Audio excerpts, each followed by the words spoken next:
സംബോധന ചെയ്യുന്നു. ആദരപുരസ്സരം ക്ഷണിക്കുന്നു. അസ്സലാമു അലൈക്കും വറഹ്മത്തുള്ളാഹി വബറകാതുഹു. ബിസ്മില്ലാഹിൽ അൽഹംദുലില്ലാഹി അല്ലാഹുമ്മ സ്വല്ലി അലാ സയ്യിദിനാ മുഹമ്മദ് വഅലാ ആലി സയ്യിദിനാ മൗലാനാ മുഹമ്മദ്. റബ്ബനാ അലൈക തവക്കൽനാ വഇലൈക അനബ്നാ വഇലൈക്കൽ മസീർ. അല്ലാഹുമ്മ റബ്ബി ഇശ്റഹ് ലി സദ്രി വയസ്സിർ ലി അംരി വഹ്ലുൽ ഉഖ്ദതം മിൻ ലിസാനി യഫ്ഖഹു ഖൗലി. യാ റബ്ബി ബിൽ മുസ്തഫ ബല്ലിഗ് മഖാസിദനാ വഗ്ഫിർ ലനാ മാ മളാ യാ വാസിഅൽ കറമി. ബഹുമാന്യരായ പണ്ഡിതന്മാർ, നേതാക്കന്മാർ, സദസ്സിലും വേദിയിലും ഉപേക്ഷരായ വിശിഷ്ട വ്യക്തിത്വങ്ങൾ, വിവിധ മഹല്ലുകളെ പ്രതിനിധീകരിച്ചുകൊണ്ട് ഓരോ മഹല്ലത്തിലും ആ മഹല്ലിൻ്റെ ആത്മീയമായ ഭൗതികമായ പ്രവർത്തനങ്ങൾക്ക് ചുക്കാൻ പിടിച്ചുകൊണ്ടിരിക്കുന്ന മഹല്ല് നേതൃത്വത്തിലെ വിശിഷ്ട വ്യക്തിത്വങ്ങൾ, ഇന്നലെ മുതൽ സുന്നി മഹല്ല് ഫെഡറേഷൻ്റെ ആഭിമുഖ്യത്തിലുള്ള ഈ നാഷണൽ ഡെലിഗേറ്റ്സ് മീറ്റിൽ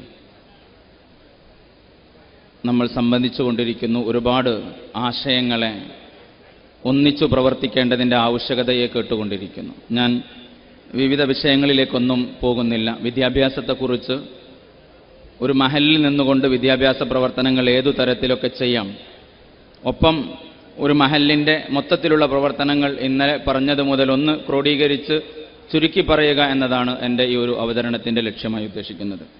കൂട്ടത്തിൽ പറയാൻ താല്പര്യപ്പെടുന്ന ഒരു വിഷയം, ഇന്ന് ഈ വേദിയിൽ വരാനെത്തിയിരുന്ന ബഹുമാന്യരായ ജാഫർ PC എന്ന IAS ഓഫീസർ നമ്മുടെ SKSFൻ്റെ സ്കോളർഷിപ്പോടുകൂടി ഡൽഹിയിൽ നിന്ന് പഠിക്കുകയും IAS പാസ്സാവുകയും ഇന്ന് കർണാടകയിലെ ഏറ്റവും പ്രമുഖരായ IAS ഓഫീസർമാരിൽ ഒരാളായ അവിടുത്തെ സർവ്വ ശിക്ഷാ അഭിയാൻ്റെ പ്രിൻസിപ്പൽ സെക്രട്ടറി ആയിട്ട് വർക്ക് ചെയ്യുന്ന ജാഫർ IAS, അദ്ദേഹം ഇവിടെ വരാനുള്ള എല്ലാ തയ്യാറെടുപ്പുകളും എടുത്തിരുന്നു. ഇപ്പോൾ അല്പം മുമ്പ് മെസ്സേജ് അയച്ചിരുന്നു. ഞാൻ കൊച്ചിയിലേക്ക് ഫ്ലൈറ്റ് ബുക്ക് ചെയ്തായിരുന്നു. ഉടനെ ഡൽഹിയിൽ വേൾഡ് ബാങ്കുമായി ബന്ധപ്പെട്ട ഒരു പ്രോഗ്രാമിന്, കോൺഫറൻസിന് പോകാൻ മുഖ്യമന്ത്രിയുടെ അറിയിപ്പ് കിട്ടിയതുകൊണ്ട് അങ്ങോട്ട് പോകേണ്ടി വന്നു. അവർ സിവിൽ സർവൻസാണ്, 24 മണിക്കൂറും ഡ്യൂട്ടിയിൽ നിൽക്കേണ്ട ആളുകളാണ്. അതുകൊണ്ട് വളരെ നിങ്ങളോടൊക്കെ ക്ഷമ ചോദിക്കുകയും സംസ്ഥയുടെ ഏത് വേദിയിലും വരാനുള്ള താല്പര്യം പ്രകടിപ്പിക്കുകയും ഒക്കെ ചെയ്തിട്ടുണ്ട്. നിങ്ങളോട് ആ കൊണ്ട് വസിയത്ത് ചെയ്യുകയും ചെയ്തിട്ടുണ്ട്. ആമുഖമായി അത് പറയാൻ താല്പര്യപ്പെടുകയാണ്. വിദ്യാഭ്യാസ പ്രവർത്തനങ്ങൾക്ക് മഹല്ലിൽ നിന്ന് എല്ലാ കാര്യങ്ങളിലും എന്ന പോലെ തന്നെ പള്ളിയും മദ്രസയും കേന്ദ്രീകൃതമായുള്ള പ്രവർത്തനങ്ങളിൽ വിദ്യാഭ്യാസത്തിന് ഏറ്റവും വലിയ പ്രാധാന്യം കൊടുക്കണം എന്നതാണ് വിദ്യാഭ്യാസം എന്ന് പറയുന്ന ഈ സെഷനിൽ ഊന്നി പറയാൻ ആഗ്രഹിക്കുന്നത്.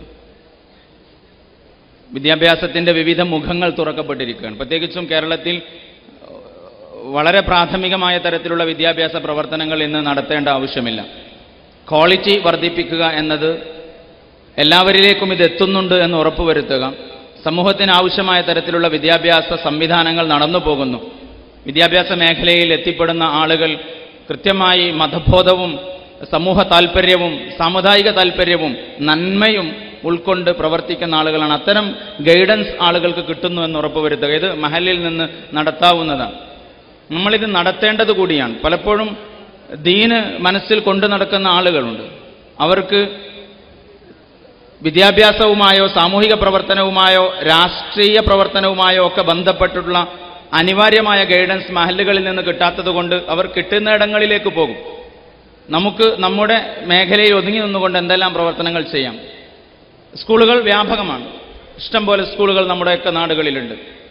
ചില ഇൻ്റർനാഷണൽ സ്കൂളുകളുടെ അഭാവങ്ങളെക്കുറിച്ചാണ് ചർച്ച ചെയ്യപ്പെടാറുള്ളത്. ഗവൺമെൻറ് സ്കൂളിനെ ഏറ്റവും നന്നായി ഉപയോഗപ്പെടുത്തുന്ന മുതൽ നമ്മൾ അതിലെ PTA-കളിലൊക്കെ വ്യാപകമായി പങ്കെടുക്കുകയും ഗവൺമെൻറ് സൗജന്യമായി കൊടുക്കുന്ന വിദ്യാഭ്യാസ പ്രവർത്തനങ്ങൾ എങ്ങനെയാണ് അത്തരക്കാരിലേക്ക് എത്തുക, അതിൻ്റെ ഒരു പ്രാധാന്യം, മദ്രസ കൂടി നന്നായി നടക്കുമെന്നുള്ളതാണ്. സ്കൂൾ ലെവലിലുള്ള വിദ്യാഭ്യാസ മേഖലയിൽ നിന്ന് അനുഭവിക്കുന്ന പ്രധാനപ്പെട്ട ഒരു പ്രശ്നം, നമ്മുടെ മക്കളാണ് സ്കൂളുകളിൽ ഏറ്റവും വലിയ പ്രശ്നക്കാരെന്നാണ്. അധ്യാപകരുമായും അതുപോലെ തന്നെ വിദ്യാഭ്യാസ പ്രവർത്തകരുമായൊക്കെ സംസാരിക്കുമ്പോൾ, ഏത് സ്കൂളിലെ അധ്യാപകരുടെ മീറ്റിങ്ങിലിരുന്നാലും പ്രിൻസിപ്പൽമാരുമായൊക്കെ സംസാരിച്ചാലും നമ്മുടെ മക്കൾ ഏറ്റവും കൂടുതൽ വികൃതിയുള്ളവരും പഠിക്കാത്തവരുമാകുന്നു എന്നാണ്. എന്താണ് പഠന മേഖലയിലേക്ക് അവരെ തിരിച്ചു കൊണ്ടുവരാൻ ഒരു മഹല്ലടിസ്ഥാനത്തിൽ നമുക്ക് ചെയ്യാൻ സാധിക്കുക?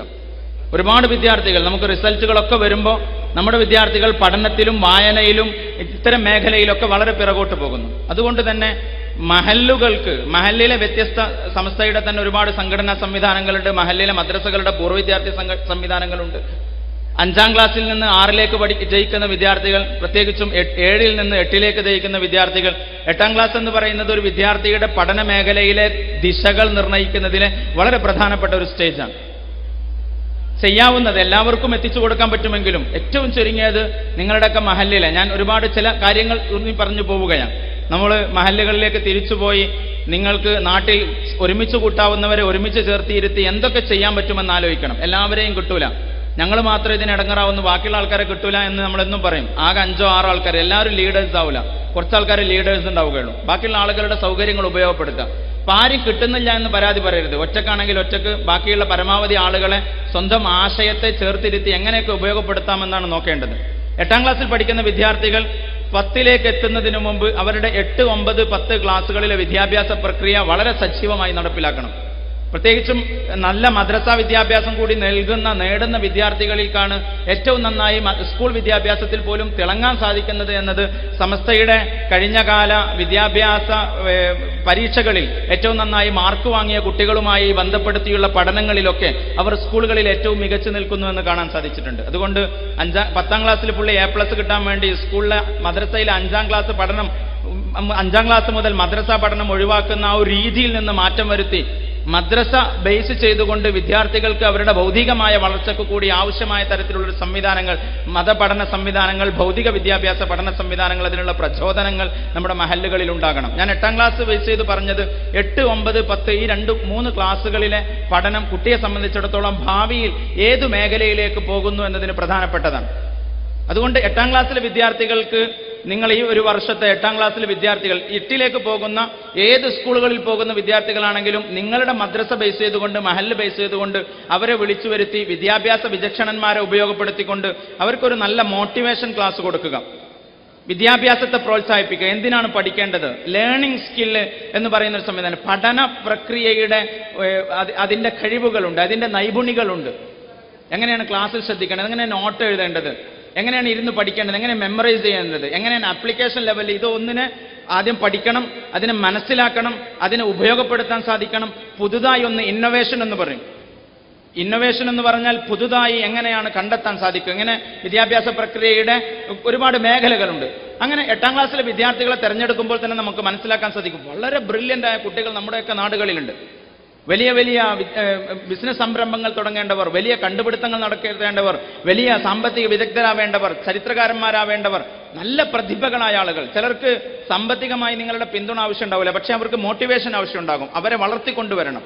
അങ്ങനെ ഗൈഡ് ചെയ്ത് വളർത്തിക്കൊണ്ടുവരാവുന്ന തരത്തിൽ നിങ്ങൾ 8ാം ക്ലാസ്സിലെ കുട്ടികളെ ഒരുമിച്ച് കൂട്ടിയിരുത്തി വിദ്യാഭ്യാസ വിചക്ഷണരെ കൂടി, നമ്മുടെ ട്രെൻഡിൻ്റെയും മറ്റുമൊക്കെ ഒരുപാട് വിദ്യാഭ്യാസ ഏജൻസികൾ നമ്മുടെ നാട്ടിൽ വർക്ക് ചെയ്യുന്നുണ്ട്. നമ്മുടെ പ്ലാറ്റ്ഫോമിൽ വന്നുകൊണ്ട് നമ്മൾക്ക് അനുകൂലമായി നിന്നുകൊണ്ട് ഈ പ്രവർത്തന മേഖലയിൽ ഒരുമിച്ച് നിൽക്കാൻ കഴിയുന്ന ഒരുപാട് ആളുകൾ നമ്മുടെ മേഖലയിലുണ്ട്. അത്തരം ആളുകൾ ഉപയോഗപ്പെടുത്തി 8ാം ക്ലാസ് എന്നത് നിങ്ങൾ വളരെ ബേസായി കാണണം. ആ കുട്ടികൾക്ക് കൊടുക്കുമ്പോൾ അങ്ങനെ ഒരു ദിവസത്തെ ക്യാമ്പ് വെച്ച് അവർക്ക് ആവശ്യമായ ഭക്ഷണം കൊടുത്ത് ഈ 2 നേരത്തെ എങ്ങനെ പഠിക്കണം, എങ്ങനെ പഠന മേഖല ഉപയോഗപ്പെടുത്തണം, എങ്ങനെയാണ് വിവിധ വിഷയങ്ങൾ, പ്രത്യേകിച്ച് maths, science, social studies, English വിഷയങ്ങളെയൊക്കെ എങ്ങനെ കാണണം, അവർക്കൊരു മതബോധത്തിന്റെ വിഷയങ്ങൾ കൂടി കൊടുത്ത് ആ ഒരു ഗൈഡൻസ് കൊടുത്താൽ ഒരുപാട് കുട്ടികൾ അവരുടെ 8, 9, 10 ക്ലാസ്സുകൾ വളരെ നന്നായി ശ്രദ്ധയോടെ നോക്കും. രണ്ടാമതൊന്ന് ശ്രദ്ധിക്കാൻ കഴിയുക 10ാം ക്ലാസ് വിദ്യാർത്ഥികൾ. ഈ വർഷം 10ാം ക്ലാസ് പാസ്സായ 10ാം ക്ലാസ്സിലേക്ക് എത്തുന്ന വിദ്യാർത്ഥികളെ നിങ്ങളുടെ മഹല്ലിൽ ലിസ്റ്റ് ഔട്ട് ചെയ്യുക. പള്ളിയിൽ പ്രസംഗിച്ചുകൊണ്ട് മാത്രം കാര്യമില്ല, മദ്രസയിലെ കുട്ടികളെ നോട്ടീസ് കൊടുത്തയച്ചുകൊണ്ടും കാര്യമില്ല. ആ ഒരു പണി കുറച്ചും കൂടി അപ്പുറത്തേക്ക് കൊണ്ടുപോകാം. നമ്മളെപ്പോഴും പറയും, വിളിച്ചാൽ വരുന്ന ആൾക്കാർക്ക് നമ്മളെ വിഷയങ്ങൾ എപ്പോഴും എത്തുക. അനൗൺസ്മെന്റ് ചെയ്തിട്ടുണ്ടാവും, മദ്രസയിലെ കുട്ടികളെ നോട്ടീസും കൊടുത്തേക്കും, പള്ളിയിൽ നിന്ന് ഉസ്താദ് പറയും ചെയ്യും. എന്നിട്ട് നമ്മൾ ആരും വന്നിട്ടുണ്ടാവില്ല, നമ്മൾ പറയും ആരും വന്നില്ല, എല്ലാവരും വിളിച്ചു എന്ന് പറയും. ഒന്ന് ലിസ്റ്റ് ഔട്ട് ചെയ്താൽ മതി. 10ാം ക്ലാസ് പഠിക്കുന്ന 100 കുട്ടികളോ 150 കുട്ടികളോ ഒന്ന് ലിസ്റ്റ് ചെയ്യാം. ഒരു ചെറിയ സ്ക്വാഡ് പ്രവർത്തനം നടത്തുക. അവരിലെ വ്യക്തിപരമായി ക്ഷണിക്കുക. എനിക്ക് തോന്നുന്നു ഇവിടെ വന്നെത്തിയ ഭൂരിഭാഗം ആളുകളും വ്യക്തിപരമായി ക്ഷണം കിട്ടിയ ആളുകളാണ്. അതിന്റെ പിന്നിൽ SMF ഒരു പ്രവർത്തനം നടത്തിയിട്ടുണ്ട്. അതുകൊണ്ടാണ് ഇത്ര ആളുകൾ താല്പര്യപൂർവ്വം ഈ 2 ദിവസത്തെ പ്രോഗ്രാമിന് വേണ്ടി ഇവിടെ എത്തുന്നത്. വളരെയധികം വിജയിക്കും. 10ാം ക്ലാസ്സിലെ വിദ്യാർത്ഥികൾ അവരുടെ പരീക്ഷയുടെ ക്ലാസ് തുടങ്ങുന്നതിന് മുമ്പ് നിങ്ങളുടെ മഹല്ല് കൊടുക്കുക. മഹല്ലിൽ നിന്ന് അവരുടെ മഹല്ലിന്റെ നേതൃത്വത്തിൽ അതിന് ആരെയാണോ ഉപയോഗപ്പെടുത്തുക. എനിക്ക് ചിലപ്പോൾ എല്ലാം കഴിഞ്ഞോളുന്നില്ല. ഞാനൊരു പള്ളിയിലെ ഖത്തീബായിരിക്കാം, മഹല്ല് പ്രസിഡന്റ് ആയിരിക്കാം, എനിക്ക് പറയുന്നതിന് ചിലപ്പോൾ മനസ്സിലായില്ല എന്ന് വരാം. ഓരോരുത്തർക്കും വ്യത്യസ്തമായ മേഖലകളുണ്ട്. പക്ഷെ അതിന് ഉപയോഗപ്പെടുത്താവുന്ന ആളുകളെ വെച്ചുകൊണ്ട് ഈ വർഷത്തെ 10ാം ക്ലാസ്സിലെ വിദ്യാർത്ഥികൾക്ക് ഈ ഒരു വർഷം എങ്ങനെ മുന്നോട്ട് കൊണ്ടുപോകണം. അതിന് പറഞ്ഞാൽ രാവിലെ ബിസ്മില്ലി പഠിക്കണം, തഹജ്ജുദ് നിസ്കരിക്കണം, നേരത്തെ ഉറങ്ങി നേരത്തെ എഴുന്നേൽക്കണം, ഇതൊക്കെ കൂടെ പറയുക. നിങ്ങൾക്ക് ഏതിലാണോ, ഫിസിക്സിലോ കെമിസ്ട്രിയിലോ മാത്സിലോ, അപ്പോൾ നിങ്ങൾക്ക് കുറച്ച് കുട്ടികൾക്ക് അതിൻ്റെ ടാസ്ക് കൊടുത്തിട്ടുണ്ടെങ്കിൽ മാത്സിൽ വീക്കായ കുറച്ച് കുട്ടികളുണ്ടാവും. ഒരു ഈസി മാത്സിന്റെ ക്ലാസ് നിങ്ങൾക്ക് കൊടുക്കാവുന്നതാണ്, മദ്രസയിൽ വെച്ച് കൊടുക്കാവുന്നതാണ്. ഇതുകൊണ്ടുണ്ടാകുന്ന എന്തുകൊണ്ട് മഹല്ലിൽ നിന്ന് ഇതൊക്കെ കൊടുക്കണം? ആളുകൾ പല സ്ഥലത്തും പോയിട്ട് വാങ്ങും. എത്ര ആയിരങ്ങൾ കൊടുത്തും വിദ്യാഭ്യാസ മേഖലയിലുള്ള ഗൈഡൻസുകൾ വിലക്ക് വാങ്ങുന്ന, അത് വിൽക്കുന്ന ഏജൻസികളും വിലക്ക് വാങ്ങാൻ ഇഷ്ടം പോലെ ഉമ്മത്തിന് ആളുകളുമുണ്ട്. പക്ഷെ നമ്മൾ മഹല്ലിൽ നിന്ന് കൊടുക്കുകയാണെങ്കിൽ ഒരുപാട് ആളുകൾക്ക് നന്മയുടെ വഴിയിലേക്ക് തിരിച്ചു കൊണ്ടുവരാൻ സാധിക്കും. അതുകൊണ്ട് തന്നെ 10ാം ക്ലാസ്സിലെ വിദ്യാർത്ഥികളെ നിങ്ങൾ ഒരുമിച്ച് കൂട്ടി, അപ്പോഴാണ് അവർക്ക് മഹല്ലിനോട് താല്പര്യം ഉണ്ടാവുക.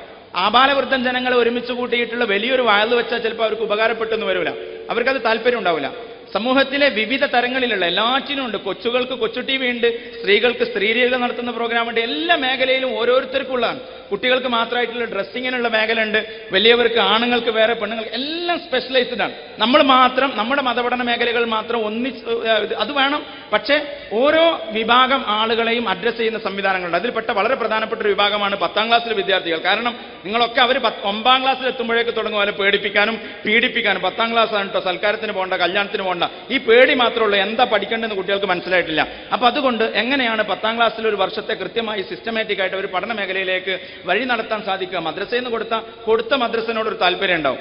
ഒരു പള്ളിയിലെ ഉസ്താദ് 7ാം ക്ലാസ് പാസ്സായ ആളുകൾക്ക് KSRTCയിൽ ഡ്രൈവർമാരായിട്ട് എടുക്കുന്നുണ്ടെന്ന് അറിഞ്ഞപ്പോൾ തന്റെ നാട്ടിലെ തമിഴ് ലോറി എന്ന് നമ്മൾ വിളിക്കുന്ന നാഷണൽ പെർമിറ്റ് വണ്ടിയിൽ ഡ്രൈവർമാരായി പോകുന്ന 5-6 ആൾക്കാരെ വിളിച്ചിട്ട് പറഞ്ഞു നിങ്ങൾ അപേക്ഷിക്കണം എന്ന് പറഞ്ഞു. നാട്ടിലെ ഡിഗ്രിക്ക് പഠിക്കുന്ന കുറച്ച് പിള്ളേരെ വിളിച്ചിട്ട് പറഞ്ഞു നിങ്ങൾ ഇവർക്ക് ട്രെയിനിങ് കൊടുക്കണം. മദ്രസയിൽ വെച്ച് ട്രെയിനിങ് കൊടുത്തു. 6 ആളുകളും സർക്കാർ വണ്ടിയിലെ വാഹനത്തിലെ ഡ്രൈവർമാരായി. അവർ പള്ളിയിൽ നബിദിനം നടത്തുകയാണെങ്കിലും സലാത്ത് മജ്ലിസ് നടത്തുകയാണെങ്കിലും ഈ ആൾക്കാർ സഹകരിക്കാണ്ടാവും. കാരണം അവർക്ക് എവിടുന്ന കിട്ടിയത്? പള്ളിയിൽ നിന്ന് കിട്ടിയതാ, ഉസ്താദ് പറഞ്ഞുകൊണ്ട് കിട്ടിയതാണ്. ആ ഒരു ബന്ധം എപ്പോഴും ഉണ്ടാകണം. 10ാം ക്ലാസ് കഴിഞ്ഞ് ഇപ്പോൾ റിസൾട്ട് വരാൻ പോവാണ്.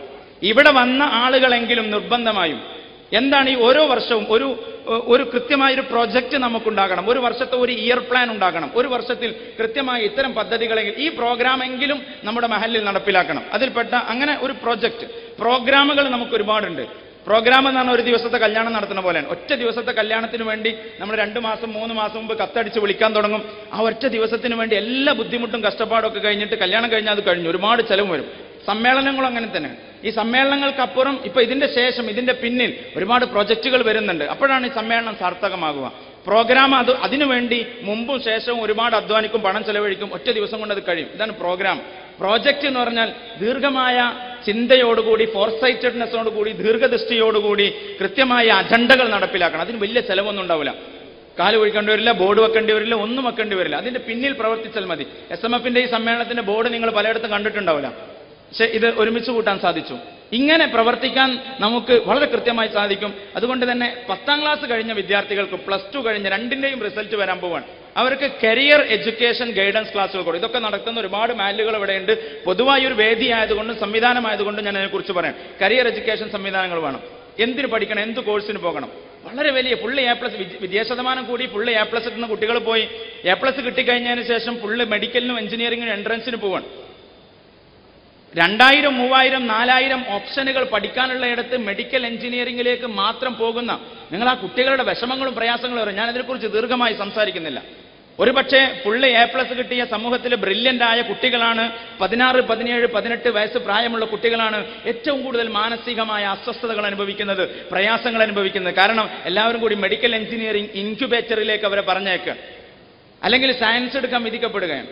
സയൻസ് എടുക്കണ്ടെന്നോ മെഡിക്കലിന് പോകണ്ടെന്നോ എഞ്ചിനീയറിംഗിന് പോകാം. അതിന് കഴിവുള്ള ആളുകളെ പറയാം. അതിന് ആപ്റ്റിറ്റ്യൂഡ് അനുസരിച്ച് കുട്ടികൾക്ക് ഏതാണ് കഴിവുള്ളത്, അവരെത്രമാത്രം പോകാൻ സാധ്യതയുണ്ട്, അവരുടെ വാല്യൂസ് എന്താണ്, നമ്മുടെ മൂല്യങ്ങൾ എന്താണ്, കുടുംബ മൂല്യങ്ങൾ എന്താണ്, കുടുംബത്തിന്റെ ബാക്ക്ഗ്രൗണ്ട് എന്താണ്, എത്രമാത്രം ഫൈനാൻഷ്യൽ സപ്പോർട്ട് ഉണ്ട്, ഇതൊക്കെ ഉപയോഗപ്പെടുത്തിയിട്ട് വേണം ഒരു കരിയർ തിരഞ്ഞെടുക്കാൻ, ഒരു മേഖലയിലേക്ക് ഇറങ്ങിപ്പുറപ്പെടാൻ.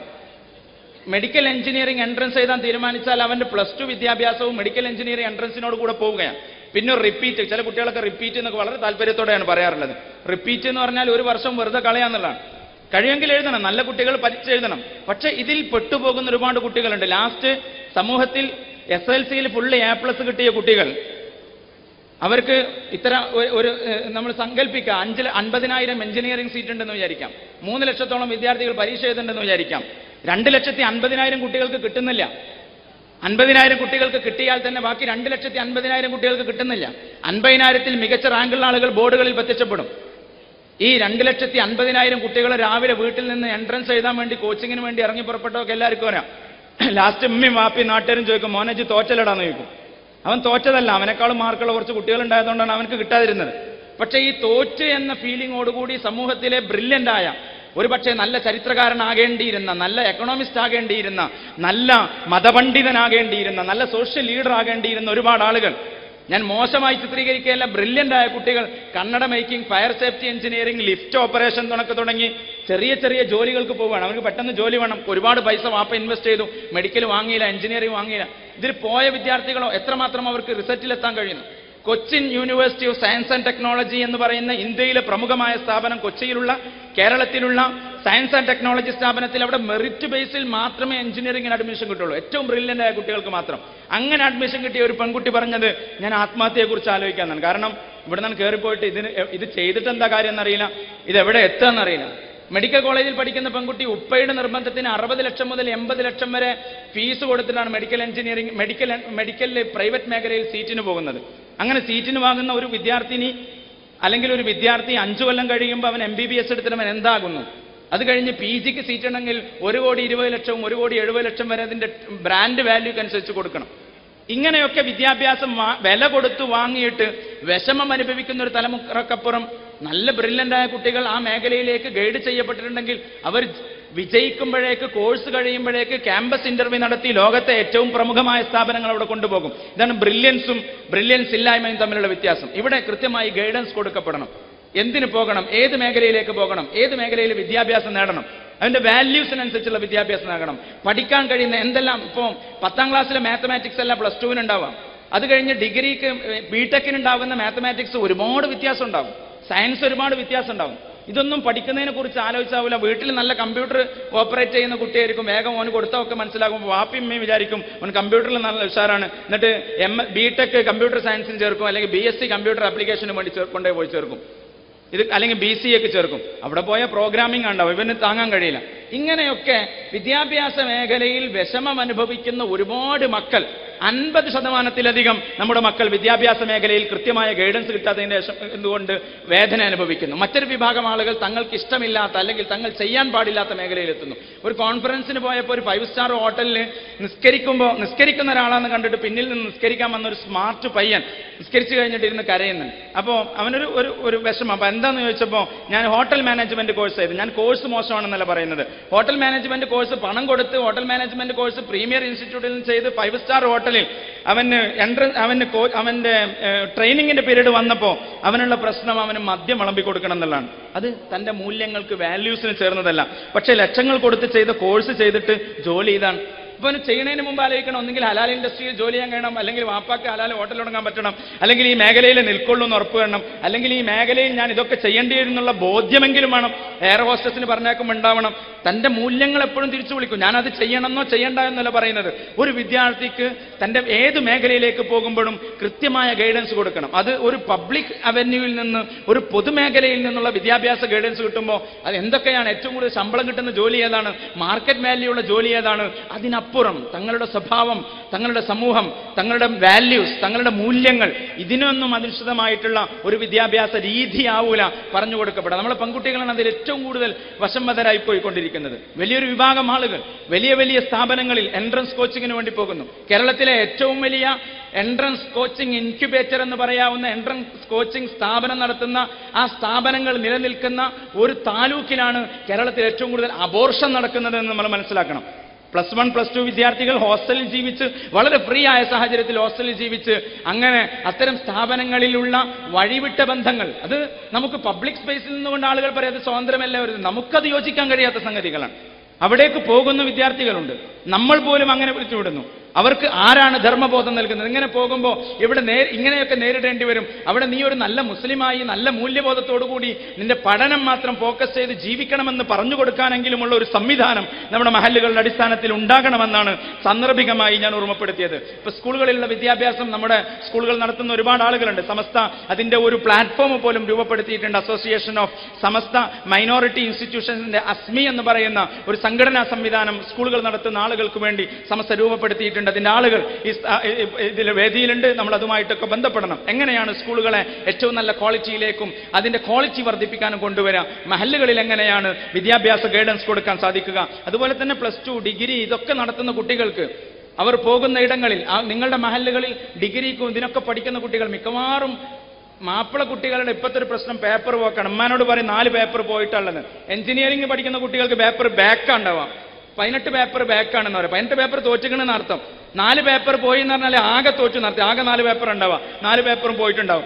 രാവിലെ മുതൽ വൈകുന്നേരം വരെ ടീച്ചർ ക്ലാസ് എടുക്കുമ്പോൾ ഒക്കെ മൊബൈൽ ഫോണിലാണ്, പഠിക്കാൻ ഉണ്ടാവില്ല. അപ്പൊ പഠിച്ചിട്ട് എവിടെ എത്തണം, ഏത് മേഖലയിൽ എത്തണം, എന്തുകൊണ്ട് ഇരുന്ന് പഠിക്കണം, റീഡിംഗ് ഹാബിറ്റ് ആക്കണം, എന്തുകൊണ്ട് പഠന പ്രക്രിയയുടെ അപ്പുറമുള്ള കാര്യങ്ങൾ മനസ്സിലാക്കണം, എന്തുകൊണ്ട് ബ്രില്യൻ്റ് ആകണം.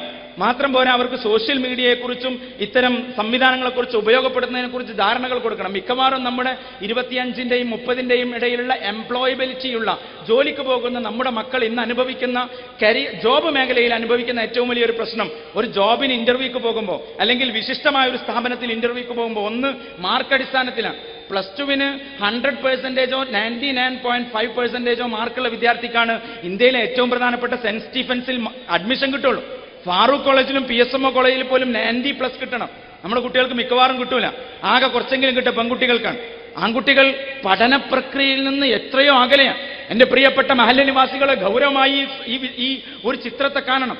നിങ്ങളുടെയൊക്കെ നാടുകളിൽ MAയും B.Edഉം PGയും M.Edഉം ഒക്കെ ചെയ്ത ഒരുപാട് പെൺകുട്ടികൾ, SSLCയും +2ഉം ഗുസ്തിയും മാത്രമുള്ള അല്ലെങ്കിൽ കുറെ ഡിപ്ലോകളും മാത്രമുള്ള ആൺകുട്ടികൾ, വലിയ ഇംബാലൻസസ് വരികയാണ്. ഒരിക്കലും നല്ല തീരെ വിദ്യാഭ്യാസമില്ലാത്ത ആണുങ്ങളും നല്ല വിദ്യാഭ്യാസമുള്ള പെണ്ണുങ്ങളും തമ്മിലുള്ള വിവാഹാലോചനകളാണ് ഇന്ന് പലതും നടന്നുകൊണ്ടിരിക്കുന്നത്. ഏതെല്ലാം തരത്തിൽ ഇതിന്റെ അനുരണനങ്ങൾ ഉണ്ടാകുന്നു. അതുകൊണ്ട് നന്നായി പഠിക്കാൻ പറയുക, നന്നായി പഠിക്കാൻ പ്രചോദിപ്പിക്കുക, അതിനുള്ള കാര്യകാരണങ്ങൾ ബോധ്യപ്പെടുത്തി കൊടുക്കുക. മാത്രമല്ല, ഒരു നല്ല ഇൻസ്റ്റിറ്റ്യൂഷനിൽ നിങ്ങൾക്ക് മാർക്ക് മാത്രം ഉണ്ടായാൽ പോരാ. ഇന്ന് ചെല്ലുമ്പോൾ, ജോലിക്ക് ചെല്ലുമ്പോഴും ഇൻസ്റ്റിറ്റ്യൂഷനിൽ ഇതിന് ചെല്ലുമ്പോഴൊക്കെ, പഠിക്കാൻ പ്രവേശനത്തിൽ ചെല്ലുമ്പോഴൊക്കെ നിങ്ങൾ ട്വിറ്റർ എങ്ങനെ ഉപയോഗിക്കുന്നു, ഫേസ്ബുക്ക് എങ്ങനെ ഉപയോഗിക്കുന്നു, വാട്സപ്പ് എങ്ങനെ ഉപയോഗിക്കുന്നു, ആരൊക്കെയാണ് ഫ്രണ്ട്സ്, എന്തൊക്കെയാ പോയി ലൈക്ക് ചെയ്യുന്നത്, ഏതൊക്കെ ഗ്രൂപ്പിലെ മെമ്പർമാരാണ്, ഇതൊക്കെ നോക്കും. അപ്പോൾ ഈ കുട്ടിയുടെ വേഷം എങ്ങനെയാണ്, ഈ കുട്ടി കമന്റ് ചെയ്ത കമന്റുകൾ എങ്ങനെയാണ്, ഇതൊക്കെ ഒരു ഓഫ്ലൈൻ പേഴ്സണാലിറ്റി മാത്രമല്ല, നമ്മൾ സോഷ്യൽ മീഡിയയുടെ പുറത്ത്, മൊബൈൽ ഫോണിന്റെ അപ്പുറത്ത് നമ്മൾ എങ്ങനെ ജീവിക്കുന്നു എന്ന് മാത്രമല്ല, ഓൺലൈനിൽ എങ്ങനെയാണ് സോഷ്യൽ മീഡിയകളിൽ നമ്മളൊക്കെ ജീവിച്ചുകൊണ്ടിരിക്കുന്നത് എന്നതുപോലും ജോലി കൊടുക്കുന്നിടത്തും ഇതൊക്കെ സ്വാധീനം ചെലുത്തും. നമ്മുടെ മക്കൾ ഇതൊന്നും അറിയാതെ നമ്മൾ വാങ്ങിക്കൊടുത്ത കാറുകളും നമ്മൾ വാങ്ങിക്കൊടുത്ത സംവിധാനങ്ങളൊക്കെ ഉപയോഗിച്ച് ജീവിക്കുകയാണ്.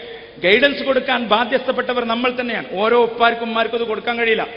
പലരും അനുഭവിക്കുന്നൊരു വിഷമം അതാണ്. ഉപ്പ എന്നുള്ളത് നല്ലൊരു ATM മെഷീൻ മാത്രമാണ്, മിക്കവാറും ഉപ്പാരെ കിട്ടൂല. ഉമ്മ എന്നുള്ളത് ഒരു നല്ല ഷെഫും സർവന്റും മാത്രമാണ്. ചോദിക്കുമ്പോഴൊക്കെ പൈസ എടുത്ത് കൊടുക്കുക. പേടിയാണ് ഉമ്മാർക്ക് കുട്ടികളെ. 8-9 വയസ്സായ തന്നെ ഉമ്മാർക്ക് കുട്ടികളെ പേടിയാണ്. നമ്മുടെയൊക്കെ വീട്ടിലെ നാട്ടിലെ സാഹചര്യം അതാണ്. മിക്കവാറും ആളുകൾ ജോലിക്ക് വേണ്ടി, സമ്പാദിക്കാൻ വേണ്ടി ഗൾഫിലൊക്കെയാണ്. അതുകൊണ്ട് ഇതിനൊരു കൂട്ടുത്തരവാദിത്തമുണ്ട്. സമൂഹത്തിലെ വളർന്നു വരുന്ന മക്കൾക്ക് ഒരു പാരന്റ്ഹുഡ് ഫീഡ് ചെയ്യണം. അതിന് മഹല്ല് ജമാഅത്തിന്റെ നേതൃത്വത്തിൽ കാർമ്മികത്വമുള്ള, അധികാരമുള്ള ആളുകളുടെ അടുക്കൽ നിന്ന് ഇത്തരം കേവലമായ ചില പിരിവുകളും കണക്കെഴുത്തും വരിസംഖ്യ പിരിക്കലും മഹല്ലിലെ ശമ്പളം കൊടുക്കലുന്നതിനപ്പുറം മഹല്ലിന്റെ കൃത്യമായ നവയുഗത്തിന് അനുസൃതമായ രീതിയിൽ ആ മക്കളോടൊക്കെ ചേർന്ന് നിൽക്കാവുന്ന തരത്തിലുള്ള ഒരു നേതൃത്വ ഗുണത്തിലേക്ക് നമുക്കത് ആർജിക്കാൻ സാധിക്കും. അതിന് കഴിയുന്ന ആളുകളെ ചേർത്ത് കൊടുക്കാനും സാധിക്കും. അതുകൊണ്ട് അത്തരം ഗൈഡൻസ് കൃത്യമായും ഇത്തരം ആളുകൾക്ക് കൊടുക്കണം. അവർക്ക് കരിയറിനെ കുറിച്ച്, ഏത് മേഖലയിൽ ജോലിക്ക് പോകണം, അതിനെക്കുറിച്ച് കൃത്യമായ ഒരു ഗൈഡൻസ് വേണം. എന്തുകൊണ്ട് നമ്മുടെ മഹല്ലിലുള്ള ആളുകൾ കേവലമായ ഗൾഫ് സ്വപ്നങ്ങൾക്കപ്പുറം, മൾട്ടിനാഷണൽ കമ്പനികളിലെ ജോലികൾക്കപ്പുറം നിർബന്ധമായും ഇന്ത്യ ഗവൺമെന്റിന്റെയും കേരള ഗവൺമെന്റിന്റെയും മെഷീനറികളിൽ, ഭരണകൂട സംവിധാനങ്ങളിൽ, പിയൂൺ മുതൽ IAS ഓഫീസർമാർ വരെ, പോലീസ് ഉദ്യോഗസ്ഥന്മാർ മുതൽ ആർമി ഓഫീസർമാരെയുള്ള മേഖലയിലേക്ക് നമ്മുടെ വിദ്യാർത്ഥികളെ, നമ്മുടെ ആളുകളെ നിർബന്ധമായും പറഞ്ഞേക്കണം. മുസ്ലിം ഉമ്മത്തിലെ ഒരുപാട് ആളുകൾ ജോലി ചെയ്യുന്നു എന്ന് അഭിമാനിക്കാൻ വേണ്ടി മാത്രമല്ല, ഇവിടെ ഇന്ന് വരാനിരുന്ന ജാഫർ PC IAS ഓഫീസറെ പോലെ, അബൂബക്കർ സിദ്ദീഖ് IAS ഓഫീസറെ പോലെ നല്ല കർമ്മകുശലനായി ജോലി ചെയ്യുന്ന ഓഫീസർമാരുണ്ടാകണം. അവരിലൂടെയാകണം മുസ്ലിം ഉമ്മത്തിനെ തലമുറകൾ അറിയേണ്ടത്. ഇവിടെ പഞ്ചാബ് വോട്ട് ചെയ്തു, UP വോട്ട് ചെയ്തു. UPയിൽ ലക്ഷക്കണക്കിന് മുസ്ലിമീങ്ങൾ വോട്ട് ചെയ്തിട്ടില്ല. അവരുടെ സ്വന്തം വീട്ടിൽ ലാട്രിൻ കക്കൂസുകളില്ലാഞ്ഞിട്ട് പുറത്ത് ഓപ്പൺ ഡെഫിക്കേഷന് വെളിക്കിരിക്കാൻ പോകുമ്പോൾ ബലാത്സംഗത്തിന് വിധേയരാകുന്ന പെൺകുട്ടികളുള്ള വീടുകളുണ്ട്, പുറത്തിറങ്ങാൻ പേടിക്കുന്ന വീടുകൾ. അങ്ങനെ ലക്ഷക്കണക്കിനും പാവപ്പെട്ട മുസ്ലിമീങ്ങൾ ജീവിക്കുന്ന UPയിൽ മുസ്ലിം വോട്ട് പറഞ്ഞിട്ട് അവിടെ വലിയ ഒരു രാഷ്ട്രീയ മാറ്റം വന്നു. തൊട്ടപ്പുറത്തെ പഞ്ചാബില് ഭൂരിഭാഗം വരുന്ന സിഖുകാർ വോട്ട് ചെയ്തു. ആരും സിഖ് വോട്ടിനെ കുറിച്ച് പറഞ്ഞില്ല. എന്റെ പ്രിയപ്പെട്ടവരെ, നമ്മൾ മനസ്സിലാക്കേണ്ടത്, നമ്മൾ മറ്റവരൊക്കെ കൊണ്ടുവന്നിട്ട് നമുക്കെല്ലാം കൊടുന്നുവരും, സംവരണം കൊടുന്നുവരും, എല്ലാം കൊടുന്നുവരും ചിന്തിക്കേണ്ടവരല്ല. നമ്മൾ അതിനപ്പുറം എങ്ങനെയാണ് ഭരണകൂട മേഖലയിലേക്ക്, സംവിധാനങ്ങളിലേക്ക് നമ്മുടെ ആളുകൾ എങ്ങനെയാണ് മറ്റുള്ളവരെ പോലെ ഈ രാജ്യത്തിന്റെ സംവിധാനങ്ങളിൽ എങ്ങനെയാണ് എത്തിച്ചേരുക? നിങ്ങൾ പോലീസ് സ്റ്റേഷനിൽ പോകുമ്പോൾ നിങ്ങൾ ആരും ഉണ്ടാവില്ല. നമ്മളെ മഹല്ലിൽ ഒരാളുണ്ടാവില്ല. അപ്പൊ മഹല്ലിൽ ആരെങ്കിലും പിടിച്ച് കേസ് പിടിച്ചിട്ടുണ്ടാകും. ആ പോലീസ് സ്റ്റേഷനിൽ ഒരാളുണ്ടാകുമ്പോഴാണ് ആ പോലീസുകാരന് മനസ്സിലാക്കാൻ സാധിക്കുക. നമ്മൾ എത്ര പറഞ്ഞു കൊടുത്താലും, എത്ര നമ്മൾ ഗൾഫിൽ പോയി സമ്പാദിച്ച പണം മുഴുവനും കൈക്കൂലി കൊടുത്ത് ആളുകളെ ബോധ്യപ്പെടുത്താൻ കൊടുത്ത് പോലീസ് സ്റ്റേഷനിൽ അതുപോലെ തന്നെ മറ്റു എല്ലാ പബ്ലിക് ഓഫീസുകളിലും നമ്മൾ അങ്ങനെ പണം ചെലവഴിച്ചുകൊണ്ടിരിക്കുന്നു. അൽഹംദുലില്ലാഹ് വലിയ മാറ്റങ്ങൾ വരുന്നുണ്ട്. മഹല്ലുകളിൽ അതിന് ആഹ്വാനങ്ങൾ ഉണ്ടാകണം. കേരള സ്റ്റേറ്റിലോ സംസ്ഥാന തലത്തിലോ കേന്ദ്ര തലത്തിലോ ഒക്കെ ആളുകളെ റിക്രൂട്ട്മെന്റ് ചെയ്യുന്നുണ്ടെങ്കിൽ എന്റെ ബഹുമാന്യരായ ഉസ്താദുമാരെ പള്ളിയിൽ വെച്ച് നമ്മളത് പറഞ്ഞ് പ്രചോദിപ്പിക്കണം. എന്തിനാണ് പ്രചോദിപ്പിക്കുന്നത്? നമ്മൾ ഇസ്ലാമിനെ കുറിച്ച് പറഞ്ഞ് പള്ളിയിൽ നിൽക്കുന്ന നമ്മളെക്കാൾ പ്രബോധന സാധ്യതയുള്ളത് ഒരു IAS ഓഫീസറുടെ കസേരയിൽ ഇരിക്കുന്ന പാബന്ധിയായി നമാസിയായി നിസ്കരിക്കുന്ന ഒരു IAS ഓഫീസർക്കാണ്. അയാളെ കാണുമ്പോൾ മനസ്സിലാവുക, നിസ്കരിക്കും, നോമ്പ് വെക്കും, എന്നാൽ സത്യസന്ധനാണ്, കൈക്കൂലി വാങ്ങൂല. അബൂബക്കർ സിദ്ദീഖ് IAS ഓഫീസറെ പോലെയുള്ള ഒരാൾക്കുള്ള അഭിമാനമത നമാസിയാണെന്നറിയാം. BJP ഭരിക്കുന്ന ജാർഖണ്ഡിൽ Abubakar Siddique IAS officer work ചെയ്യുന്നു. പക്ഷെ അവിടെയുള്ള ആളുകൾക്കറിയാം സത്യസന്ധനാണ്. മൈനിങ് കമ്മീഷൻ എന്ന് പറയുന്ന മൈനിങ് കമ്മീഷണറായിട്ട് സിദ്ദീഖിനെ നിയമിക്കാനുള്ള കാരണം, ഇപ്പൊ ലേറ്റസ്റ്റ് ആയിട്ട് നിയമിക്കാനുള്ള കാരണം 5 പൈസ കൈക്കൂലി വാങ്ങൂല എന്ന് ഗവൺമെന്റിന് ഉറപ്പുള്ളതുകൊണ്ടാണ്. ഏറ്റവും കൂടുതൽ ആളുകൾ ആഗ്രഹിക്കുന്ന ഒരു പൊസിഷനാണ്. ഞാൻ പറഞ്ഞു വന്നത്, മുസ്ലിമീങ്ങൾക്ക് ദഅവത്ത് പരമായും ഇസ്ലാമിനെ ആളുകൾക്ക് മനസ്സിലാക്കി കൊടുക്കുന്ന തരത്തിലുമൊക്കെ ഒരു പിയൂണിന്റെ പോസ്റ്റിലിരിക്കുന്ന പോസ്റ്റ് ഉണ്ടെങ്കിൽ ആ പിയൂണിന്റെ പോസ്റ്റിൽ നമ്മളൊക്കെ പല ആവശ്യങ്ങൾക്ക് വേണ്ടി ചെല്ലുമ്പോൾ നാളെ വാ എന്നുള്ള ദിക്ർ ചെല്ലുന്നതിനപ്പുറം എന്താണെന്ന് വരും ഞാൻ ചെയ്തുതരാ എന്ന് പാവപ്പെട്ട ഒരു അമ്മയെയും ഉമ്മയെയും കാണുമ്പോൾ ചെയ്തു കൊടുക്കാൻ കഴിയുന്ന മനസ്സുള്ള ഒരു ഉദ്യോഗസ്ഥനെ, താഴെ തട്ടു മുതൽ ഉയർന്ന തലങ്ങളിലുള്ള ഉദ്യോഗസ്ഥരെ നമുക്കുണ്ടാക്കാൻ സാധിക്കും, നമുക്ക് പ്രചോദിപ്പിക്കാൻ സാധിക്കും, അതിന് പ്രോത്സാഹനം കൊടുക്കാൻ സാധിക്കും. അതിന് വളരെ കൺസേർട്ടഡ് ആയിട്ടുള്ള വലിയ എഫേർട്ടുകൾ, വലിയ സംവിധാനങ്ങൾ നമ്മൾ നിർബന്ധമായിട്ടും എടുക്കേണ്ടിയിരിക്കുന്നു. അപ്പോൾ വിദ്യാഭ്യാസ മേഖലയിലെ വിവിധ തലങ്ങളിലുള്ള വലിയ ഗൈഡൻസ് നമ്മൾ കൊടുക്കണം. നമ്മുടെ മക്കളൊക്കെ എന്ത് പഠിക്കുന്നു? നിശ്ചിതമായ ആളുകൾ മതമേഖലയിലേക്ക് 5ാം ക്ലാസ് കഴിഞ്ഞാലും 7ാം ക്ലാസ് കഴിഞ്ഞാലും 10ാം ക്ലാസ് കഴിഞ്ഞാലും ഒക്കെ നമുക്ക് വലിയ നല്ല പഠന സംവിധാനങ്ങളുണ്ട്. നല്ല മതപണ്ഡിതന്മാരെ വാർത്തെടുക്കാനുള്ള എല്ലാ സംവിധാനങ്ങളും അൽഹംദുലില്ലാഹ് സമസ്തയുടെ വിദ്യാഭ്യാസ മേഖലയിൽ ഇന്നുണ്ട്. അതുകൊണ്ട് അതിനുള്ള പ്രോത്സാഹനങ്ങൾ മഹല്ല് ജമാഅത്തിന്റെ നേതൃത്വത്തിൽ നടക്കണം. ഓരോ തലമുറയിൽ നേതൃത്വം ഉണ്ടാകണം, മതപണ്ഡിതന്മാരുണ്ടാകണം, ഓരോ കുടുംബത്തിലുണ്ടാകണം. അപ്പൊ അതിന്റെ പ്രോത്സാഹനം വേണം. എല്ലാ തരത്തിലുമുള്ള ആളുകളെ വാർത്തെടുക്കാനുള്ള വിദ്യാഭ്യാസ ഗൈഡൻസ് നിർബന്ധമായി നടത്തണം. ഒരുപാട് ടാലന്റ് എക്സാമുകൾ നടന്നുകൊണ്ടിരിക്കുന്നുണ്ട്. NTSC എക്സാം ഉണ്ട്, NMMS എക്സാം ഉണ്ട്. ഇതൊക്കെ പറഞ്ഞ ഞാൻ ദീർഘിപ്പിച്ച് പറയുന്നില്ല. ഞാൻ പറഞ്ഞത് ഒരുപാട് സ്കോളർഷിപ്പ് എക്സാമുകൾ നടക്കുന്നുണ്ട്. വിവിധ തരത്തിലുള്ള റിക്രൂട്ട്മെന്റ് അടുത്ത ദിവസം വ്യോമസേനയിലേക്കുള്ള റിക്രൂട്ട്മെന്റ് എറണാകുളത്ത് നടന്നിരുന്നു. ഞാൻ കാസർഗോഡ് നിന്ന് തിരിച്ച് യാത്ര ചെയ്യുമ്പോൾ രാത്രിയിൽ ഓരോ സ്റ്റേഷനിലെത്തുമ്പോഴും ഒരു സംഘടിതമായി 10ാം ക്ലാസ് 12ാം ക്ലാസ് കഴിഞ്ഞ കുട്ടികൾ സംഘടിതമായി വാഹനത്തിൽ കയറുന്നുണ്ട്, ട്രെയിനിൽ കയറുന്നുണ്ട്. ഇതൊക്കെ ഇന്ന് ഭരണ സംവിധാനം തിരിച്ചുകൊണ്ടിരിക്കുന്ന ഒരു സംഘടനയുടെ കൃത്യമായ പ്രചോദനത്താൽ, മോട്ടിവേഷനാൽ വന്ന ആളുകളാണ്. ഞാൻ കൃത്യമായി പലരോടും ചോദിക്കുകയുണ്ടായി. പലരും അവരുടെ ഗ്രാമങ്ങളിൽ നിന്ന് ആ ഒരു ഭരണം തിരിക്കുന്നതിന്റെ സർവീസ് ചെയ്തുകൊണ്ടിരിക്കുന്ന ഒരു കഴിഞ്ഞ 10-75 വർഷമായി ഇന്ത്യയിൽ ആധിപത്യത്തിൽ വരാൻ താല്പര്യപ്പെടുന്ന ഒരു വിഭാഗം ആളുകൾ, അവർ പ്രചോദിപ്പിച്ച ആളുകളാണ് അന്ന് കോട്ടയത്ത് കഴിഞ്ഞ ദിവസം വ്യോമസേനയുടെ റിക്രൂട്ട്മെന്റിന് വന്നത്. നമ്മൾ ആരറിഞ്ഞു, എന്ത് മേഖലയിൽ നമ്മുടെ മഹല്ലടിസ്ഥാനത്തിൽ എന്ത് ചെയ്തു? നമ്മൾ വ്യോമസേനയിൽ ആളില്ല എന്ന് പറയും, പോലീസിൽ ആളില്ല എന്ന് വരും, ആർമിയിൽ ആളില്ല എന്ന് വരും. എന്തുകൊണ്ടാണ് അവിടെ ആളുകൾ ഉണ്ടാകേണ്ടത്? ഇന്ത്യൻ മുസ്ലിമീങ്ങളുടെ വ്യത്യസ്തമായ യഥാർത്ഥ സ്വഭാവങ്ങളെ തിരിച്ചറിയാൻ ഇത്തരം മേഖലയിലേക്ക് വളരെ ഗൗരവമായി മഹല്ല് ജമാഅത്തുകൾ നടത്തേണ്ട ഒരു സംവിധാനം അതാണ്. അങ്ങനെയുള്ള വിദ്യാഭ്യാസ മേഖലയിൽ ഓരോ ആളുകൾക്കും കൃത്യമായി ഗൈഡൻസ് കൊടുക്കുക. ഒരു വർഷത്തെ ഇയർ പ്ലാനിൽ ഇതാണ് വിദ്യാഭ്യാസവുമായി ബന്ധപ്പെട്ട് പറയാനുള്ളത്. എല്ലാവരും ആ മേഖലയിൽ മദ്രസയെ അതിനൊരു അടിസ്ഥാന കേന്ദ്രമാക്കുക. നമ്മുടെ മദ്രസയിൽ, നാട്ടിൽ പല മദ്രസയും പാവപ്പെട്ട കുട്ടികൾക്ക് മാത്രം പഠിക്കാനുള്ള, അതുകൊണ്ട് പ്രസിഡന്റ് പോലും ശ്രദ്ധിക്കൂല മദ്രസയിൽ ഉസ്താദുണ്ടോ, പഠനം നടക്കുന്നുണ്ടോ നോക്കൂല. കാരണം പ്രസിഡന്റിന്റെ മോന് പോലും പഠിക്കുന്നുണ്ടാവില്ല. അപ്പോ നമ്മുടെ മദ്രസകൾ ഇനി എല്ലാ ആളുകൾക്കും, എല്ലാവരും മദ്രസയിൽ വന്നോളന്നില്ല. എന്നാൽ നമ്മുടെ മദ്രസകളെ എല്ലാ കുട്ടികളുടെയും ഫയലുകൾ സൂക്ഷിക്കുന്ന എല്ലാ കുട്ടികൾക്കും വന്ന് അവരുടെ വിദ്യാഭ്യാസ മേഖല ഏതെന്ന് നിർണ്ണയിക്കാവുന്ന, അതിലൂടെ അവർ മതത്തോടും പള്ളിയോടും മദ്രസയോടുമൊക്കെ ഒരു ആഭിമുഖ്യം പുലർത്തുന്ന തരത്തിൽ മാറ്റിയെടുക്കാൻ നമുക്ക് സാധിക്കും. കുറച്ച് മഹല്ലുകൾക്കെങ്കിലും അങ്ങനെ സാധിക്കുമെന്നുറപ്പുണ്ട്. ഒരുപാട് മഹല്ലുകൾ അത് ചെയ്തുകൊണ്ടിരിക്കുന്ന ആളുകളുണ്ട്. അപ്പോൾ ഒരു വർഷത്തെ കൃത്യമായ ഇയർ പ്ലാനിൽ, ഒരു വാർഷിക പദ്ധതിയിൽ നമുക്ക് വിദ്യാഭ്യാസ കർമ്മ പദ്ധതികൾ നിർബന്ധമായും അതിൽ ഉൾപ്പെടുത്തുകയും ഓരോ സമയത്തും എത്തും. അത് ഞാൻ പറഞ്ഞത് ഇപ്പൊ 10ാം ക്ലാസ് പരീക്ഷ കഴിഞ്ഞ് റിസൾട്ട് വരുന്ന സമയമാണ് ഇനി നമ്മുടെ മുമ്പിൽ ആദ്യമുള്ളത്. അടുത്ത മക്കൾ എന്തു ചെയ്യണം, ഏത് മേഖലയിൽ പഠിക്കാൻ പോകണം? അപ്പുറത്തിരിക്കുന്ന കുട്ടി പൂരിപ്പിക്കുന്ന അപേക്ഷാ ഫോം ആകരുത് എന്റേത്. എന്റെ കുട്ടി വേറെ തരത്തിലാണ് അവൻ പഠിക്കാൻ പോകേണ്ടത്, അവൾ പഠിക്കാൻ പോകേണ്ടത്. എന്തിന്, എവിടെ പോകണം, ഏത് തരത്തിൽ? ഇപ്പൊ പലപ്പോഴും ഇപ്പൊ എഞ്ചിനീയറിംഗ് കഴിഞ്ഞ് വിവാഹപ്രായമെത്തിയ ഒരു പെൺകുട്ടി അവൾക്ക് അനീശ്വലായിട്ടുള്ള അസാധാരണമായ ഒരു ഭയമുണ്ടായപ്പോ അവൾക്കൊരു കൗൺസിലിംഗ് അവരോടൊന്ന് സംസാരിക്കേണ്ടി വന്നപ്പോ അവളുടെ ഏറ്റവും വലിയൊരു പേടി +1 ക്ലാസ് മുതൽ വലിയൊരു മഹല്ലിലെ വലിയ മതപരമായി നേതൃത്വം നൽകുന്ന ഒരാളാണ്. +1 മുതൽ എഞ്ചിനീയറിംഗിന്റെ അവസാന വർഷം വരെ ഇത്ര 4-2-6 വർഷമായിട്ട് ലോഹറും അസറും സ്കൂളുള്ള ദിവസം ക്ലാസ്സുള്ള വർക്കിംഗ് ഡേയ്സിൽ ലോഹറും അസറും നിസ്കരിച്ചിട്ടില്ല എന്നുള്ളതാണ്. ഇനി വിവാഹ ജീവിതത്തിൽ എന്നത് പ്രതികൂലമായി ബാധിക്കുമെന്നുള്ള ഒരു ആശങ്കയാണ് കുട്ടിയുടെ. നിങ്ങളൊന്ന് ആലോചിച്ച് നോക്കി, നമ്മുടെയൊക്കെ മക്കൾ, അതുപോലെ തന്നെ നമ്മുടെയൊക്കെ നാടുകളിലെ വിദ്യാർത്ഥികൾ പഠിക്കുന്ന സ്കൂളുകൾ 8ാം ക്ലാസ് മുതൽ പലപ്പോഴും പ്രായപൂർത്തിയായ കുട്ടികളുണ്ടാവും. ആൺകുട്ടികൾ അടുത്ത പള്ളിയിൽ പോയി നിസ്കരിക്കും, പെൺകുട്ടികൾ അവിടെ നിസ്കരിക്കുന്നു.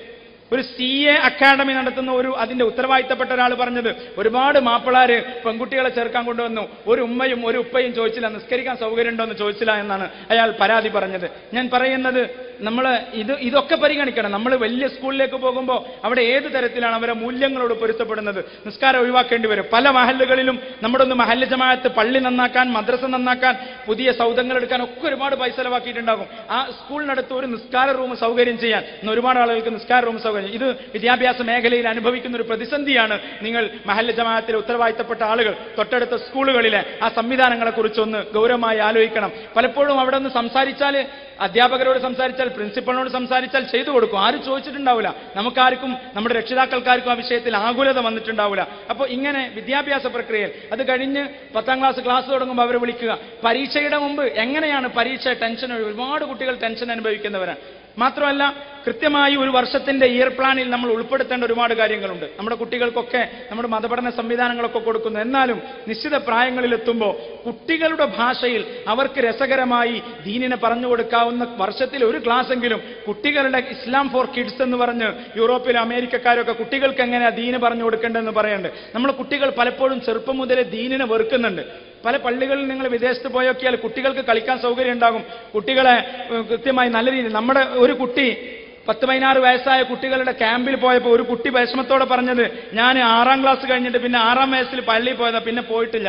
അപ്പൊ 6ാം വയസ്സിൽ പള്ളിയിൽ പോയപ്പോൾ ഹൗസിൽ കുട്ടികൾ കളിക്കും. അപ്പൊ അവിടെ ഏതെങ്കിലും ഒരു കാക്ക ഉണ്ടാവും, എല്ലാ മഹല്ലിലും ഉണ്ടാകും ഏതെങ്കിലും ഒരു കാക്ക ചൂടാവാനായിട്ട്, അല്ലെങ്കിൽ ഏതൊരു ഉസ്താദ് ചീത്ത പറയാനായിട്ട്. അപ്പൊ ആ കാക്ക എന്താടാ ഹൈവാനെ ഷെയ്ത്താനെ പള്ളിയിൽ ഹൗസിൽ കളിക്കണമെന്ന് പറയും. അല്ലെങ്കിൽ ഓനൊരു ആനമയിലൊട്ടകം ഒരു കുപ്പായം ടീഷർട്ട് ഇട്ടിട്ട് അല്ലെങ്കിൽ ഏതെങ്കിലും കോലത്തിൽ ഒരു മുടി വെട്ടിയിട്ട് വരും. അപ്പോൾ അതിന് ഓനെ ചീത്ത പറഞ്ഞിട്ട് ആട്ടി ഓടിക്കും. പിന്നെ പള്ളി എന്ന് പറയുമ്പോൾ ഈ സാധുവിന് ഓർമ്മ വരും ആ കാക്ക അല്ലെങ്കിൽ ആ അജയരൻ അല്ലെങ്കിൽ ആ ഉസ്താനൻ, ഓൻ ദീനിനോടാ വെറുപ്പ് വരുന്നത്.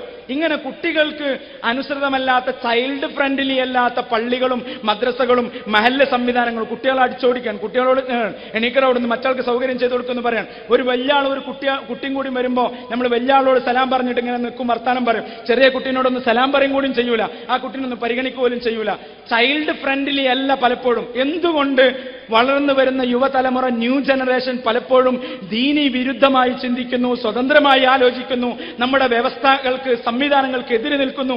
കേവലമായി ഇവർക്കൊന്നും ദീന് കിട്ടാത്തതുകൊണ്ടോ റിബലുകളായതുകൊണ്ടോ മാത്രമല്ല, എന്തുകൊണ്ട് റിബലായി നമ്മുടെ വീട്ടിൽ, അവർക്ക് നാട്ടുകളിൽ, മഹല്ലുകളിൽ, പള്ളികളിൽ അവർക്ക് ഫ്രണ്ട്ലി ആയിട്ടുള്ള ഒരു സംവിധാനം നമ്മൾ ഒരുക്കിയിരിക്കുന്നു എന്ന് ആലോചിക്കണം. കൗമാരപ്രായത്തിലെത്തുന്ന കുട്ടികൾക്ക് ഓരോ വർഷവും ഒരു പ്രാവശ്യമെങ്കിലും നമ്മുടെ വാർഷിക പദ്ധതിയിൽ ഒരു പ്രാവശ്യമെങ്കിലും കൗമാരപ്രായക്കാരുടെ പ്രശ്നങ്ങൾ പരിഹരിക്കുന്ന, പറഞ്ഞു കൊടുക്കുന്ന ആൺകുട്ടികൾക്കും പെൺകുട്ടികൾക്കുമുള്ള അഡോളസന്റ് സൈക്കോളജിയുടെ പ്രത്യേക സെഷൻസ് വെക്കണം. പ്രായപൂർത്തിയായ പെൺകുട്ടികളെ പ്രത്യേകം വിളിക്കുക, ആൺകുട്ടികളെ പ്രത്യേകം വിളിക്കുക. അവരൊരുപാട് പ്രശ്നങ്ങൾ അനുഭവിക്കുന്നുണ്ട്, ലൈംഗികമായ പ്രശ്നങ്ങൾ അനുഭവിക്കുന്നുണ്ട്, അവർ ലൈംഗിക പീഡനങ്ങൾ അനുഭവിക്കുന്നുണ്ട്. ആത്മഹത്യ ചെയ്യാൻ നിൽക്കുകയാണ് പല കുട്ടികളും. രക്തബന്ധമുള്ളവർ, പലപ്പോഴും ഉപ്പമാർ, എളാപ്പമാർ, അമ്മാവന്മാർ, അടുത്ത ബന്ധുക്കൾ, ആരറിഞ്ഞു ക്രൂരമായി ബലാത്സംഗം ചെയ്യുന്നു, ക്രൂരമായി ലൈംഗികമായി ദുരുപയോഗം ചെയ്യുന്നു, സ്വവർഗ ലൈംഗികതയ്ക്ക് ഉപയോഗപ്പെടും. ഞാൻ എല്ലാവരും എപ്പോഴും എല്ലാ സ്ഥലത്തും എന്നൊന്നും ഞാൻ പറയുന്നില്ല, പക്ഷേ അത് ഭീതിപ്പെടുത്തുന്ന ഒരു സംഭവമായിട്ട് നമ്മുടെയൊക്കെ നാടുകളിലുണ്ട്. അപ്പോൾ ഈ കുട്ടികൾക്ക് അതിനെ നേരിടാൻ, നോ എന്ന് പറയാൻ, അരുതെന്ന് പറയാൻ, അല്ലെങ്കിൽ സ്വന്തം ഉപ്പയോടും ഉമ്മയോടൊന്നും പറയാനുള്ള സാഹചര്യം, ഇതാരാണ് തന്നെ ഇത് ദുരുപയോഗപ്പെടുത്താണെന്ന് പറയാൻ, ജീവിതത്തിൽ ഇത്തരം ഇമോഷൻസ് വരുന്ന സമയത്ത് അതിനെ നേരിടാനുള്ള മനക്കരുത്ത് നൽകാൻ, വെറുതെ ഇരുന്ന് സങ്കടപ്പെട്ട് കരയുന്ന കുട്ടികൾ, ഓടിപ്പോകുന്ന കുട്ടികൾ ഒന്നും പരിഗണിക്കാനാവുന്നില്ല. പല കുട്ടികളും പറയും, അവന് അവളുടെ കൂട്ടുകാരന്മാർ വന്നാൽ, അവന്റെ കൂട്ടുകാരന്മാർ വന്നാൽ, അവളുടെ ചങ്ങാഴ്ചമാർ വന്നാൽ, ഓള് 100 ആളാണ്, ഓന് 100 ആളാണ്, എന്നോട് മുണ്ടണില്ല, ഉമ്മ പറയും എന്നോട് മുണ്ടണില്ല. ആ കുട്ടികളോട് ഉമർ റളിയല്ലാഹു അൻഹു പറഞ്ഞ സാഹിബുഹു, അവരോട് ചേർന്ന് നിൽക്കാൻ, അവരോടൊരു കൂട്ടുകാരനാവാൻ, നബി സഹാബത്തിന് കൂട്ടുകാരായ പോലെ ഒന്ന് കൂട്ടുകൂടാൻ. എന്നാൽ ഒരു പ്രണയലേഖനം കിട്ടുമ്പോൾ, ഒരു ലൈംഗിക അതിക്രമം വരുമ്പോൾ, എവിടെ നിന്നെങ്കിലും പ്രയാസകരമായ ഒരു സാഹചര്യം നേരിടുമ്പോൾ, സങ്കടം വരുമ്പോൾ, ദുഃഖം വരുമ്പോൾ ഒന്ന് വന്ന് പറയാൻ മാതാപിതാക്കൾക്ക് അങ്ങനത്തെ ഒരു സാഹചര്യം ഒരുക്കാൻ, അതൊന്ന് ആരോടെങ്കിലും തുറന്നു പറയാൻ, അല്ലെങ്കിൽ ഈ ലോകത്ത് ജീവിക്കാൻ ഒരു പക്വത നൽകാൻ.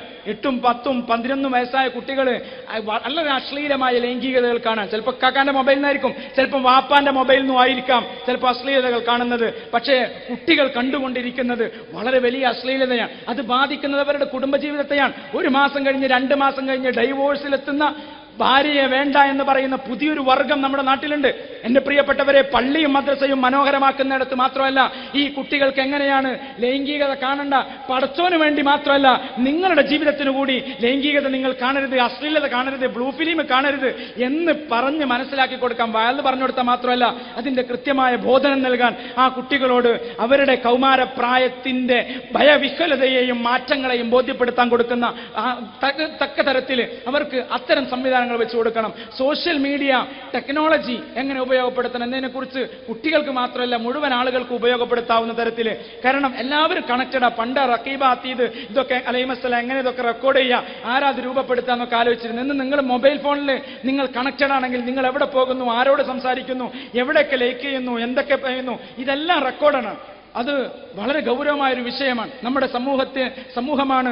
ഒരുപക്ഷെ മലബാറിലെ പല പോലീസ് ഉദ്യോഗസ്ഥന്മാരും സൈബർ സെല്ലിലെ പോലീസ് ഉദ്യോഗസ്ഥന്മാരോട് നിങ്ങൾ സംസാരിച്ചിട്ട് പറയും, നമ്മുടെ കുടുംബങ്ങളിലാണ്, വൈഫൈ ഉള്ള സ്ഥലങ്ങളിലാണ് മൊബൈൽ ഫോണും നെറ്റും ജിയോയും ഒക്കെ വന്നതിന് ശേഷം ഏറ്റവും കൂടുതൽ അശ്ലീലത കാണുന്നു. കാരണം പടച്ചോന് പേടി നമ്മൾ കൃത്യമായി കൊടുത്തിട്ടില്ല.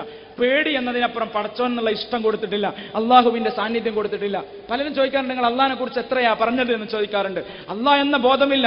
നിസ്കരിക്കും, നോമ്പ് വെക്കും, ഓൻ ഒറ്റയ്ക്ക് മൊബൈലിലായ അതും ഇതും കാണും, ഡൗൺലോഡ് ചെയ്യാൻ സൗകര്യമുണ്ട്, ആരും പേടിക്കേണ്ട, എല്ലാവരെയും പറ്റിക്കാം. അവിടെയാണ് ഇതൊക്കെ എങ്ങനെ ഉപയോഗിക്കണം, പടച്ചോനെ പേടി ഒപ്പം കൊടുക്കുക. ടെക്നോളജിയെ കുറിച്ച് നിങ്ങളുടെയൊക്കെ മഹല്ലുകളിൽ കൃത്യമായ അവയർനെസ് കൊടുക്കണം. എങ്ങനെ ഇത് ഉപയോഗിക്കണം, എങ്ങനെ ഉപയോഗിക്കാൻ പറ്റൂല. ഇത് ഏറ്റവും നല്ല സാധനമാണ്. കത്തി പോലെ പച്ചക്കറി നന്നാക്കാനും പറ്റും, ആളെ കുത്താനും പറ്റും. ഉപയോഗിക്കുന്ന ആളെങ്ങനെയെന്നുള്ളതാണ്. ആ ഉപയോഗിക്കുന്ന സംവിധാനം സുതാര്യമാക്കാനും ഉപയോഗപ്രദമാക്കാനും ഏറ്റവും നല്ല ബിസിനസ് ഒക്കെ ചെയ്യുന്നത് മൊബൈൽ ഫോണിലാണ്. ഏറ്റവും വലിയ കണ്ടുപിടുത്തം. അതിനെക്കുറിച്ചുള്ള സംവിധാനങ്ങൾ എടുക്കണം. ഇവിടെ ഇന്നലെ SV പറഞ്ഞു, പ്രീമറിറ്റൽ കൗൺസിലിങ്ങിനെ കുറിച്ച് പറഞ്ഞു, അതുപോലെ തന്നെ പാരന്റിങ്ങിനെ കുറിച്ച് പറഞ്ഞു.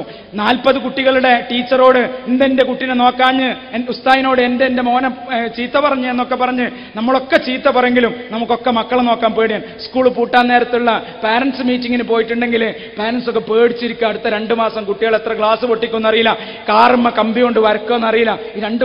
ഈ കുട്ടികളെ 2 മാസം നോക്കി വളർത്തണമല്ലോ, പേടിയാണ്. എങ്ങനെയാണ് ഈ കുട്ടികളെ വളർത്തുക, എങ്ങനെയാണ് ഈ കുട്ടികളുടെ പ്രശ്നങ്ങൾ പരിഹരിക്കുക? വികൃതിയാണ്, ഇരുത്തിയോടുത്തിരിക്കൂല, പറഞ്ഞാൽ കേൾക്കൂല, കളവ് നടത്താൻ വാപ്പ ഇഷ്ടം പോലെ സമ്പാദിക്കേണ്ടത്, എന്നിട്ടും സ്കൂളിലെ കുട്ടികളുടെ ബാഗിൽ നിന്നെടുത്ത് മോഷ്ടിച്ചു കൊണ്ടുവരാൻ. ഈ കുട്ടികളെ എങ്ങനെയാണ് പരിഗണിക്കേണ്ടത്, പരിചരിക്കേണ്ടത്? ആധുനിക വ്യവസ്ഥിതിയിൽ സൈക്കോളജിയൊക്കെ രൂപപ്പെടുത്തി റസൂലുള്ളാഹി സ്വല്ലല്ലാഹു അലൈഹി വസല്ലം തങ്ങളുടെ അധ്യാപനങ്ങളെ പഠിപ്പിച്ചു കൊടുത്ത് പാരന്റ്സിന് പാരന്റിങ് എങ്ങനെയാണ് മക്കളെ വളർത്തേണ്ടത്.